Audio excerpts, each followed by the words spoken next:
What can be said about the garden in August? This is a stunning rose by David Austin. I am doing some small changes. Again, the garden is forever transitioning. We are definitely past summer solstice, so the days are progressively getting shorter. This is a fern, heart-shaped fern that I was able to get at the nursery for free. You know, when you're a gardener, you do end up getting some free things. It was just a plant that was struggling and now it is not. The bee balm is making a comeback. I have lots of basil that needs to get harvested.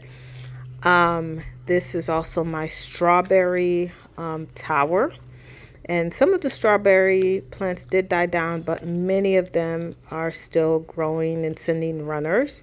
I do have some greens. Again, I have to use a mesh covering for the greens. It is 2 collard greens, Georgia type collard greens, and they're great for cooking. But again, I do have to cover the plants. I'm still getting daisies. Quite a bit of these flowers are still blooming, and they are stunning. The pollinators love them. Coming up on my second green stalk out here. Well, actually, I do have 3 of them out here in the front yard. The peppers are putting on a show, and also the eggplants are laying flower and fruit, and they do have a beautiful, stunning purple flower that will eventually fruit for me. I do have quite a bit of few things that, again, I have said they have died down. They are spent. I have some empty containers that I'm looking to fill with some fall flowers. So I'll have to just kind of, go to the nursery and see what I can find to fill in those spaces.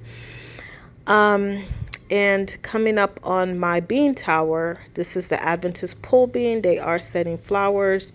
This was a volunteer melon. It is a honeydew. We did harvest from it recently, and I do have more fruit coming, and so I'm looking forward to having more honeydew. I also have some more plants here, some flowers that are great for the pollinators. They did not fill up as well as I thought they would this season. We've had very dry spells, and then we were dumped with an enormous amount of rain in a very short time. This is my second bean stalk, I guess you can call it. And it is my pole bean, the Kentucky pole beans. And I just recently harvested some beans from that. Another container that I have some tomatoes, the holy basil, and chives. This area is still in development. Coming up on my fruit orchard, my mini fruit orchard. All these plants have had to be covered. And occasionally I do go in and uncover them just to check on the plants. This is the berry patch here. This is I guess you can say the second garden. Again, they are still in their infant stages. I've had some major setbacks with the deers.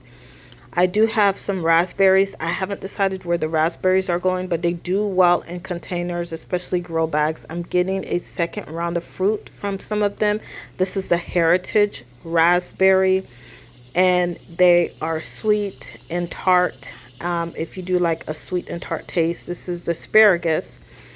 And this container, I grew my sun gold cherries, and they have died back, and so I've put some beans and some winter squash in there. It's okay to make changes in the garden as some of these plants are dying back. I've been pulling them out and making room for new plants. This is my summer squash. I am still tickled that it is still green and giving me fruit, because at this point I thought the vine borers or squash pests would have taken it out, and they have not. So lots of basil in this area, calendula, and I did end up pulling some of my winter squash that was growing in here. I do have some peppers in here also. Volunteer tomato plant. I may end up pulling these tomatoes. I haven't decided yet. They still do have some fruit on them.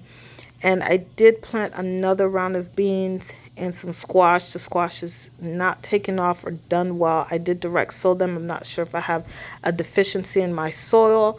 I may end up just re-sowing these squash. It may be too late in the game for them. And this is my one okra plant that has held on, so I'm looking forward to getting some okra in the summer garden. And then the second bed, I have the peppers are now putting on a show, and they are laden with fruit, so we are going to be getting a bumper crop of peppers, and also the beans. And I also did put in some cucumbers in here, and they're making a nice, development. The cherry tomatoes are kind of dying off, so I'll see how much longer they'll hold on. I may end up pulling them. This was a squash that I planted in here. Like I said, some of the squash that I've direct sowed have just really struggled to take off. I've had some things that have died back in this area, like my thyme, which is very surprising to me. But that's just how these garden beds are doing.